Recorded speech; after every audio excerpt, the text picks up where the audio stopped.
It's 7:01. We're late, sorry. Time to start tonight. We have it's kind of a mixed crowd. We have some of our folks out, I'm sure, because of the weather. We have some visitors in because of the weather, I guess. It's a mixed combination. I'm glad you're here. We studied tonight from 1 Kings 17 and 18. We continue our study through this part of the divided kingdom. Quarters. Started with the split with Rehoboam and Jeroboam, and we have followed this quarter. So a little review to start off here. Right now, Jehoshaphat is the king in Judah. Asa, his father, has reigned for 41 years, 41 years, and a good king. Jehoshaphat, a good king, followed him. Preceded by two bad ones. Judah is being strengthened as they go through here. And the reason for that, we looked at, was because of where Asa and Jehoshaphat both had put their trust, and that is they put their trust in God and not in the Baals as Israel did. So that was all his inhabitants that were.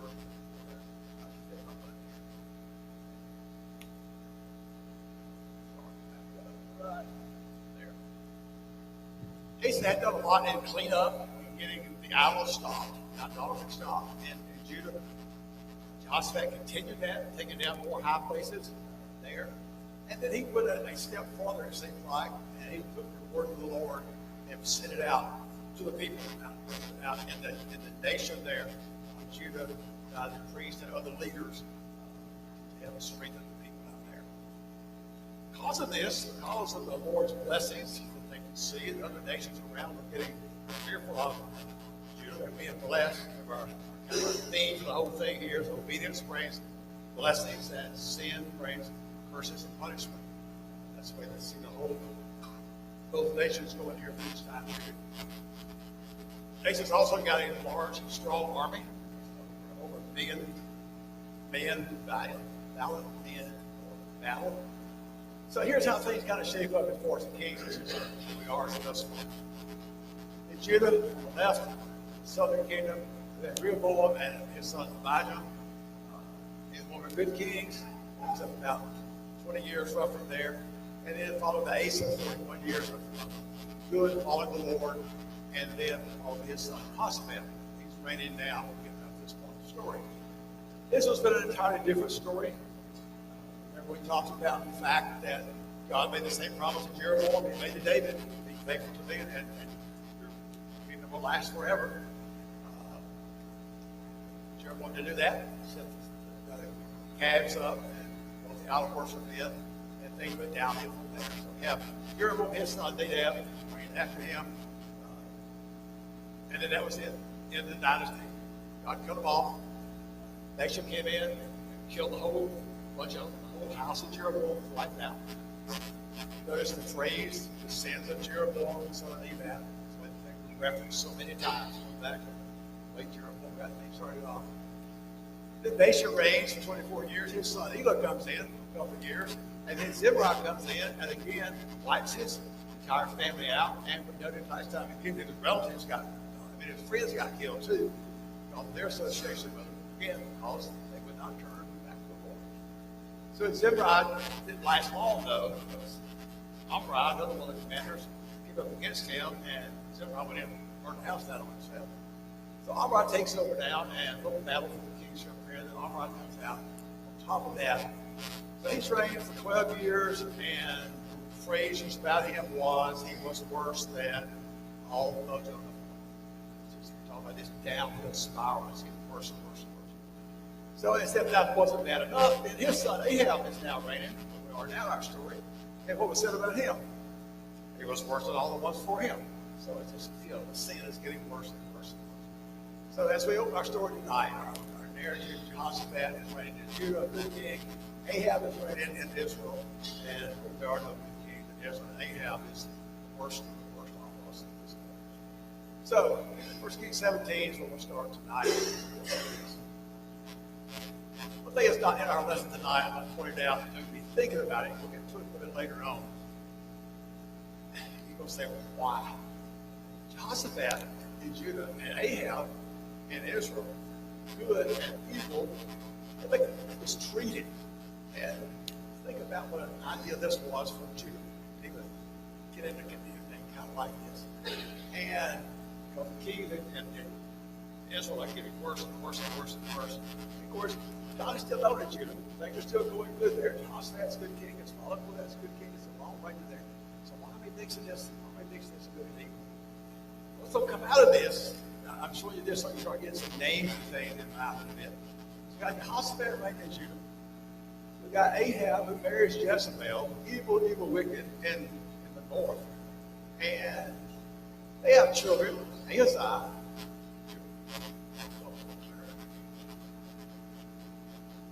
Jehoram, and then a daughter, Athaliah. That's their three children. Get those names in your mind. Because on the other side now, and Jehoshaphat has a son, Jehoram, where his place come from, and then he had a son. First, Lisa married, okay. Daughter of Ahab and Jezebel, and also married the king and the south. Then they have a son. He has a son, Jehoram has a son, Ahaziah. So the point I'm getting to here is, we'll mix the good and evil. Doesn't do anything about that. And we've got these names on both sides. It's hard getting in mind. Jehoram on both sides, Ahaziah on both sides. They have to complicate it one more step. We're going to get to the point where Athaliah gets over, and she is sets herself up as queen. I'm figuring that all Athaliah set herself up as queen over in Judah. Wicked she was. So look at all this as they're going to follow. Sorry, about these names. All right. Because of the wickedness in Israel, God had not given up on them. Even though they're wicked, God still cares about them. So we're going to see two major prophets come in here. Elijah and Elisha. And that's what we get into in the study starting tonight. Elijah coming in the picture. It's the time in the Old Testament we have 20 miracles. I mean, you don't see a lot in the Old Testament where miracles are actually being done. God is doing this again and to show the people of Israel His power, His might, and they're trying to get them to turn back their allegiance to Him. He still cares about them, even though they've been sent. So we start off in verse 1 here. Elijah being introduced, and the way he's introduced is strange a little bit. Elijah comes on the scene and says, Ahab and all the people in Israel, it's not going to rain again for all these years. That's what I say it is. Not quite like that. That's kind of the way it's split here. So Elijah, speaking of the prophet, forecast this major drought. It's not going to rain for years until I speak and tell you that it is. We're going to follow this little story as we go follow this little life, not this drought. Now, let's jump across to the book of James now. You might keep your finger there or marker there. You got the old-fashioned turn the page type Bible. We're all familiar with this part of the book, James, chapter 5. The verse, confess your sins, your trespasses one to another, pray for one another. We'll talk about this more later on.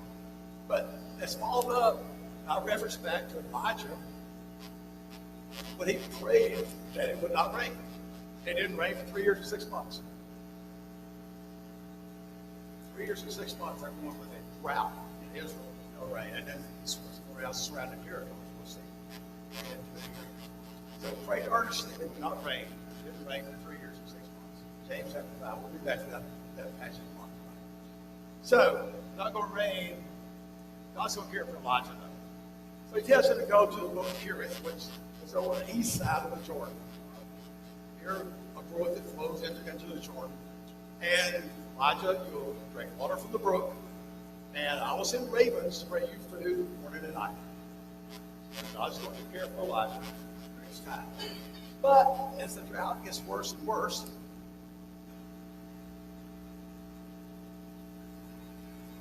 the brook dries up. There's no water. So God tells Elijah to go to this city, Zarephath, which is up between Tyre and Sidon. Tyre and Sidon.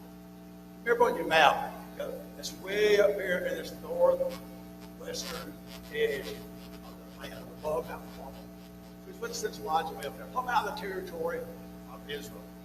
And he goes up there, and there's a widow there. He said, this widow here will care for you. Well, when he gets there, he finds the widow expected to die. She had no more food there. She's not picking up sticks. And Elijah tells her, would you bring me a drink of water? And she's almost like she turns to go get a drink of water. He said, well, by the way, make me a cake and bring me some food here.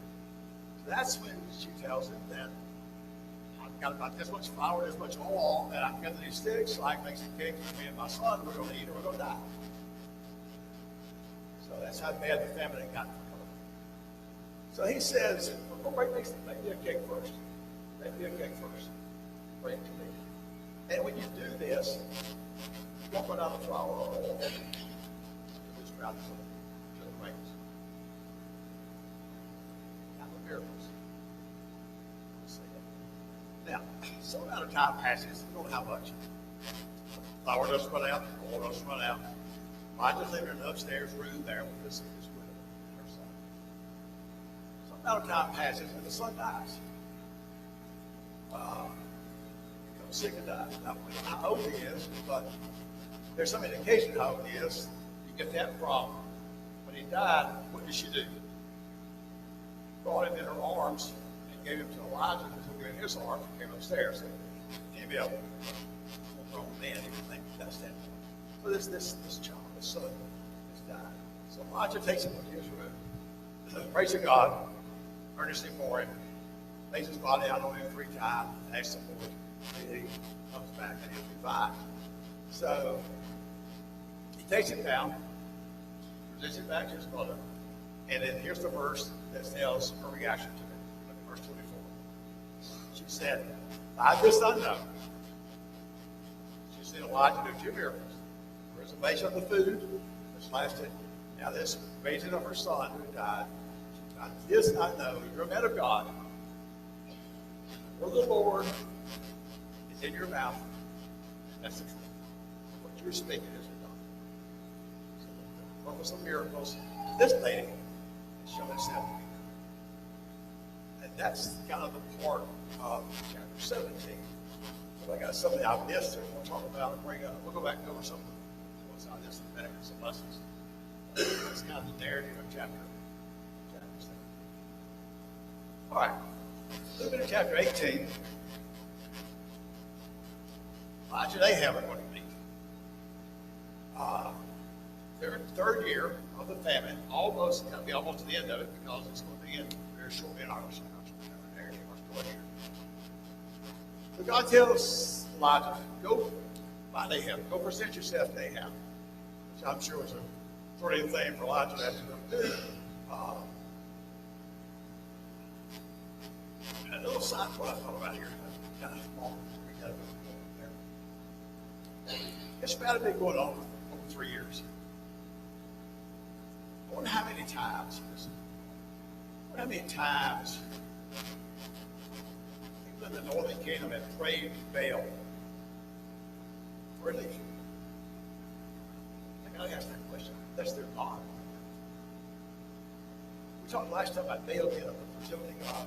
The reading I did indicates that Baal had the name had kind of ascended now, but he's like over lava gods, if you will. So now he's at this point, there's comments about him being the god of the sun, the god of the control everything almost. Those who worship Baal. So I kind of asked myself, I wonder if they're praying to Baal about this drought. They did. So, we're going to Ahab here. Ahab and his servant, Obadiah, who is over his household. Of course, it's not Obadiah, his servant Ahab. They're out looking for water.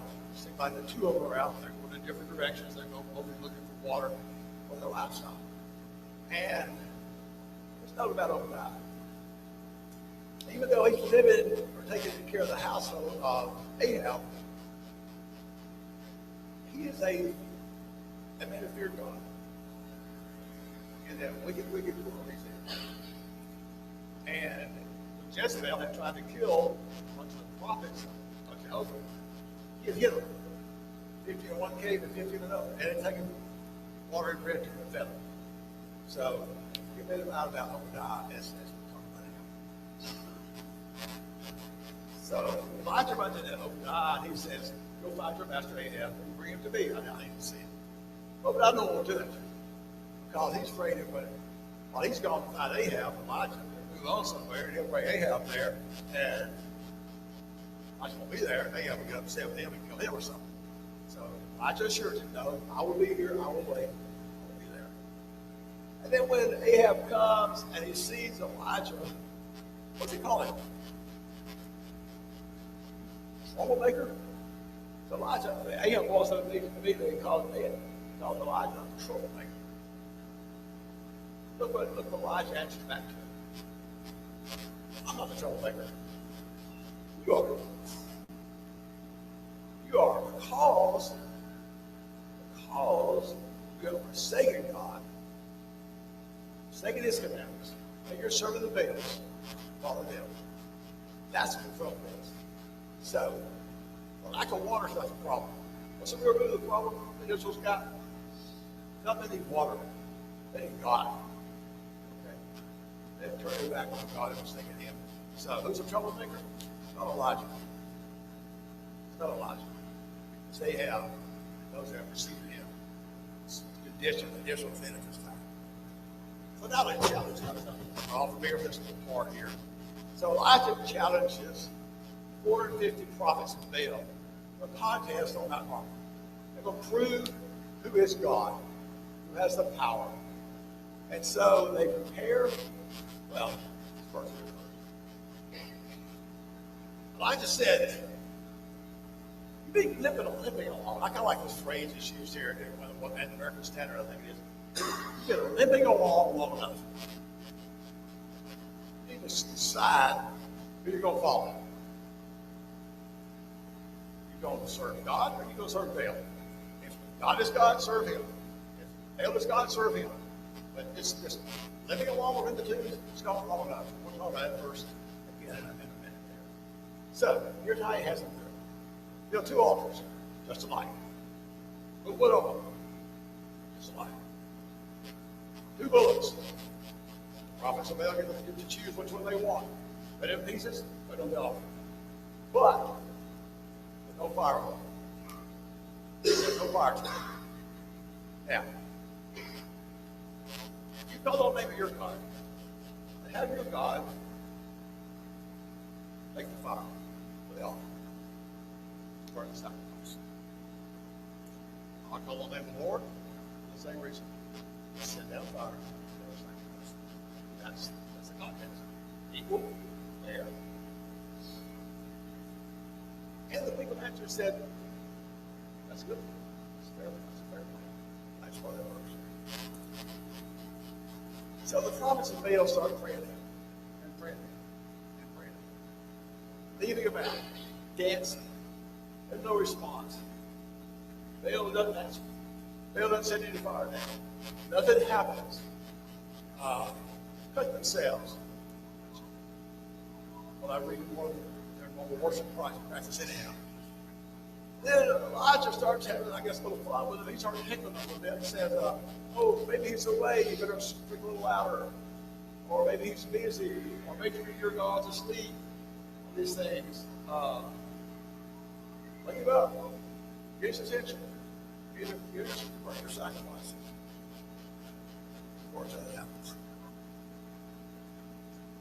So to make it even more obvious,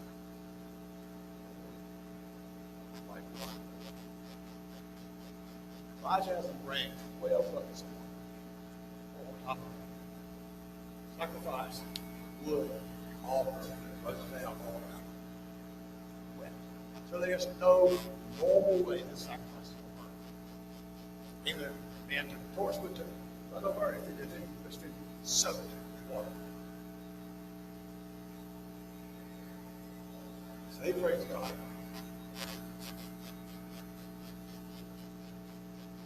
References as the God of Abraham, Isaac, and Israel, Jacob. He said, let it be known this day that you are God, which is all about, which is God, which you're going to serve, Jehovah or the Baals. Let it be known that you're God, and I'm your servant, and I'll do all these things here at your direction, by your word. That this people may know, this people may know that you're God in Israel, that you are the Lord, that you are their God. And in doing that, what's he trying to do? The last line, turn their hearts back to him. That's the whole purpose for us. To get them to come back and serve God.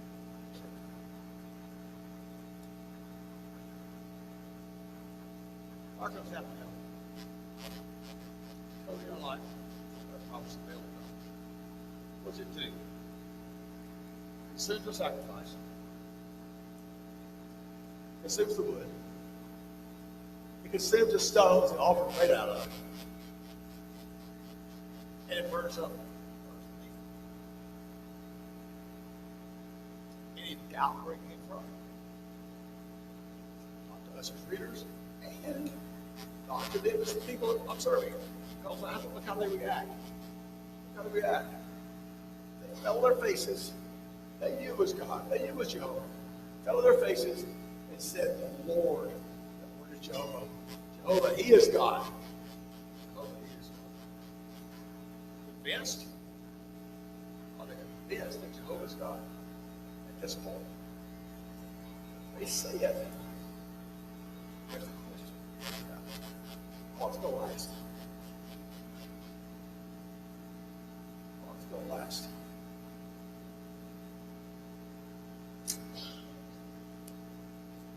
The people seize the promise of Baal, and they take it out and come to protection. Elijah goes up higher on the mountain, circle with him, bows down to the ground, prays. So he just serve it out below. And off the sea, like we call this Gulf water coming in tonight, the Gulf, and water comes in off the Mediterranean Sea, almost right there on the sea. See the clouds.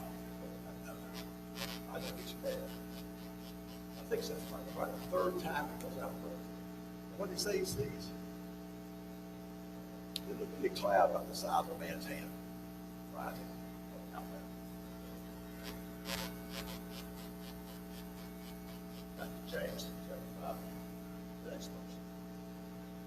Again he prayed, and it was Gabriel.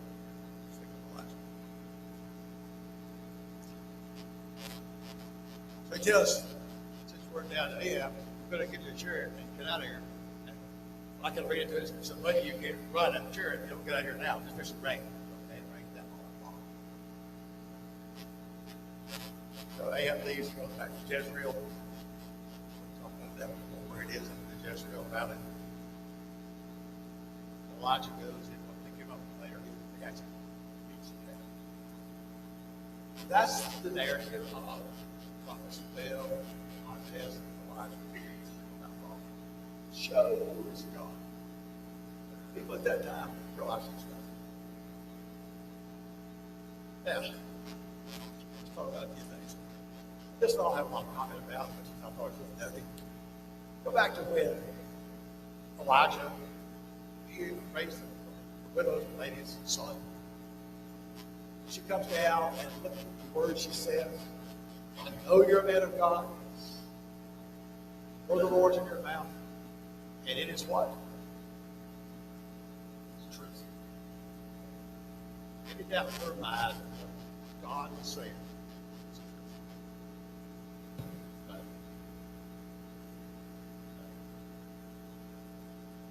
Hold on. All right. So like they're living along. Considering I want to talk about that. What Elijah just told them, it's time to quit living along. Pick out who you're going to serve. Are you going to serve Baal or are you going to serve Jehovah? Okay. And I did some digging on this because I was kind of curious about how that verse. A lot of commentaries, various things about it. I kind of like this one. It said, not all the Israelites worship God, and others worship Baal. Of course, they were divided. These guys worship God, these guys worship Baal. There was something like that. But it seems like, from the word that's used here, that some people sometimes worship God, and the same people sometimes worship Baal. They were split. It's not like, here's the people worshiping God, here's the people worshiping Baal. Same people might at times worship God, at the same time, same people might at other times. And they did that for just because they had no conviction. They worshiped Jehovah to be impressive to those who would be worshiping Jehovah. They worshiped Baal to be impressive to Jezebel. Those were her prophets. She brought that worship in to Israel.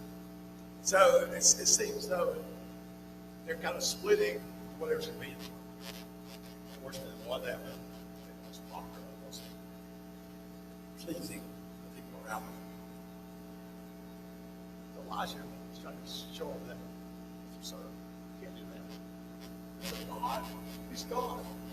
Whichever one it is, you've got to pick out one of them.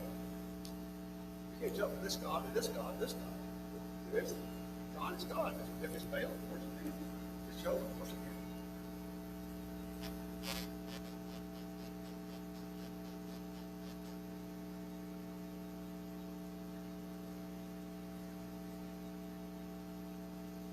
Look at this verse so about Jesus said,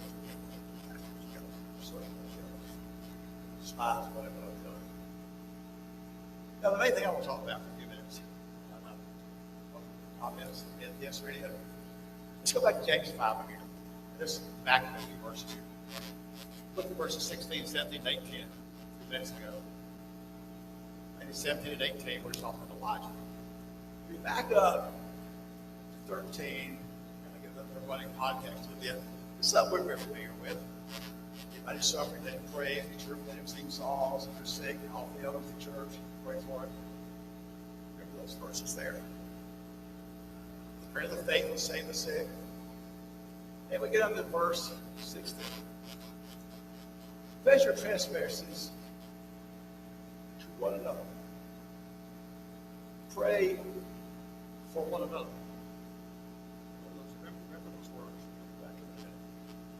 Confess your trespasses to one another. Pray for one another. Here's a sentence we're going to dissect. Effective, effectual, the word used in some of the translations. Fervent prayer for righteousness. Let's talk about that sentence.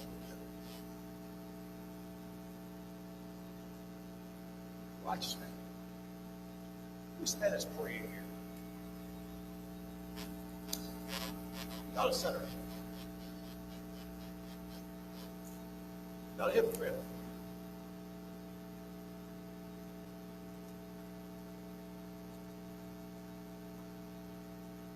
He's not a perfect man. Not a man that hadn't sinned. And there's a why for all those. Okay. There's no man without sin. Let's pray. Righteous man. What is a righteous man?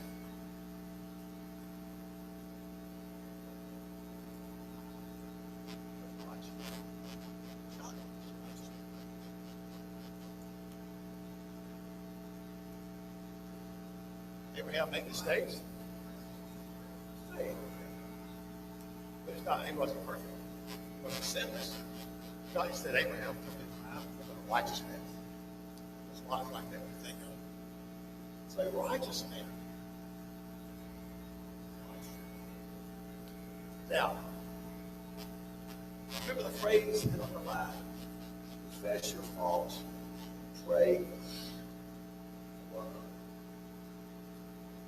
Everything I've read on this says this is one of the places of the Catholic Church is their thing of confessing sins to the priest. Or some people would take it and say, confess your sins to the elders of the church. And not a thing I read about it justified in those comments. fact, all of this, all of them say there's no way to get this out of this. Why? The preacher confess his sins the other direction. Confessing to one another, that's where you got to go, Bob. Both ways, right? So, as a righteous man, we're just going to pray.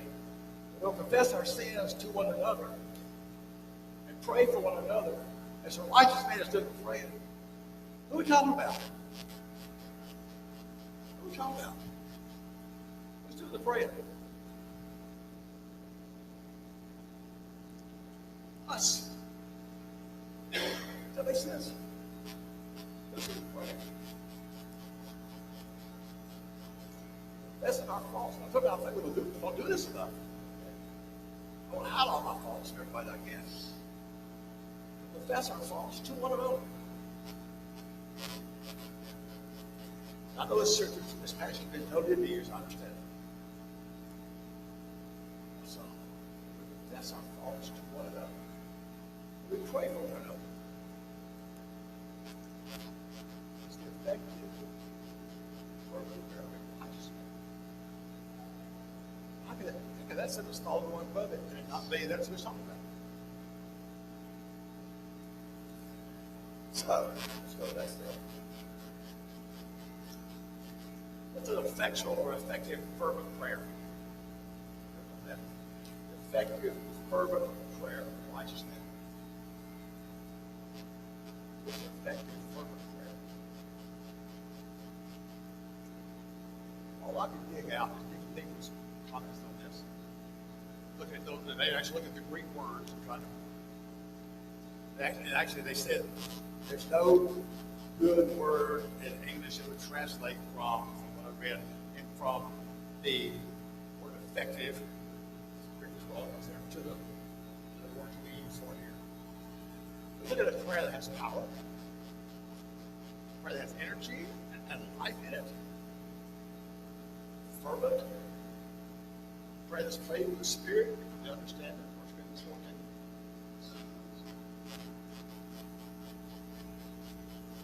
Prayer that's prayed from the heart, a true heart to serving God, with faith, and the passions we can use for that. That's a little bit of energy. And I like this phrase. I got from it. It said, it's not a cold, lukewarm, lifeless, formal prayer. An effective, fervent prayer of a righteous man. It's not you grab a bunch of phrases and plug them in. Where's it coming from? It's heart. It's heart.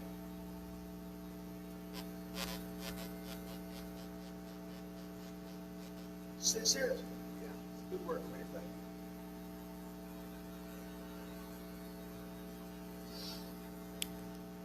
I'm going to read out of the book, in my prayer book.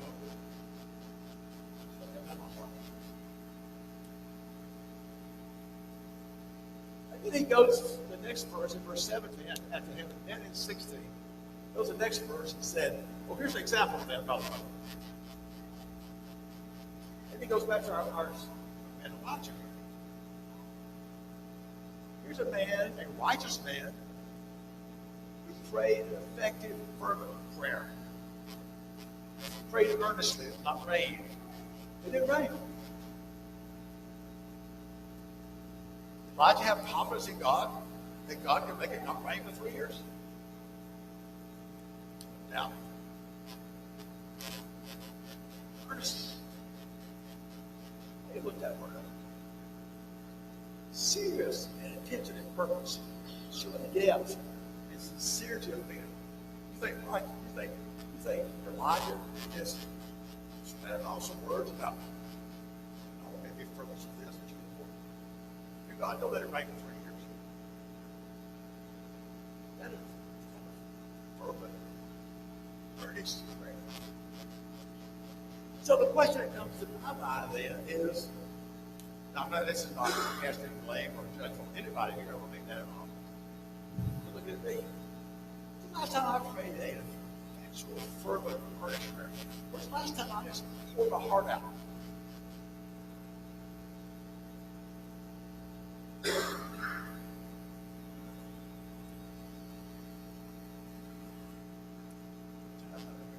repetitive, same cliche phrases over and over. What's the other mark?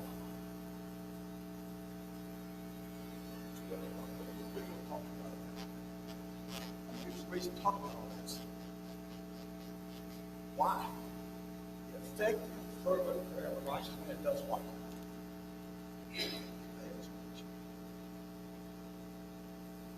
That's the kind of prayer God wants. That's the kind of prayer God wants to do. He wants us to get our heart right. Of Him in faith.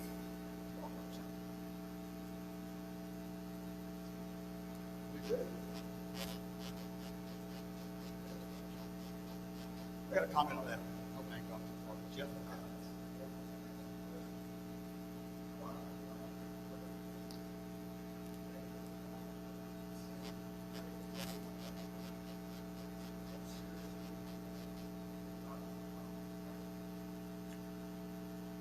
Go ahead. I got my answer. You go ahead.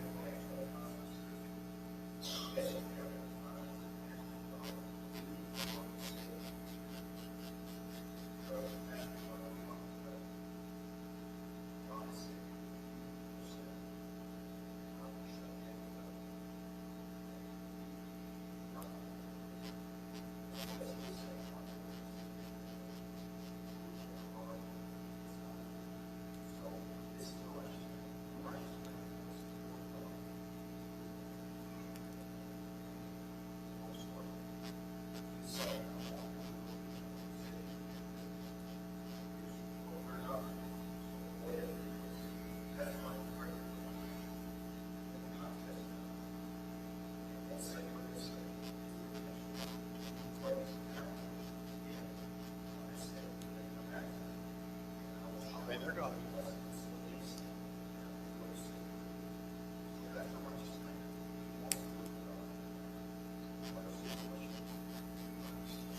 You use the phrase to get their attention. What does God want from them? He wants them to serve Him, right? We said to start with. Even though they're totally turned out idolatry, it gets worse and worse and worse. God wants them back. God wants them back. Got in a downward spiral. As Jeff said, God said, if you forsake me, I'm going to forsake you. We talked about that several times. That means God does not want you to come back to it.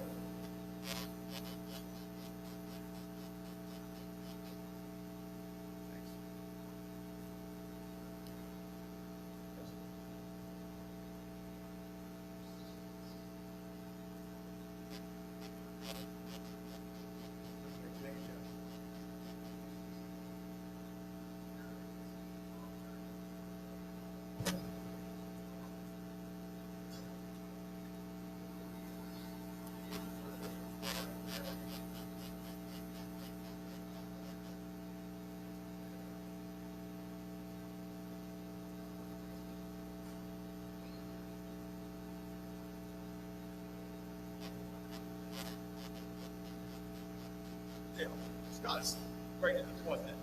Going through in here from here. What this righteous man praying? It's persistence. We don't pray for something one time, or to God one time, and then it's over with, and we got through it. I don't know God's thing now. No, what does the King teach us? Persistence. Persistence pays off. Pray to God. Pray to God. Pray to God. I got two more quick thoughts on thing. And this goes back to this thing, think about this thing with Alpha Y, and you're working getting married, you keep that in the back of your mind out there, there's special stuff, and that. And then this thing about troublemaker. Why is it the person always disagrees with me is a troublemaker? Is that the way it is? Who disagrees with me, you're the troublemaker. That's what I have to say there. Thank you very much.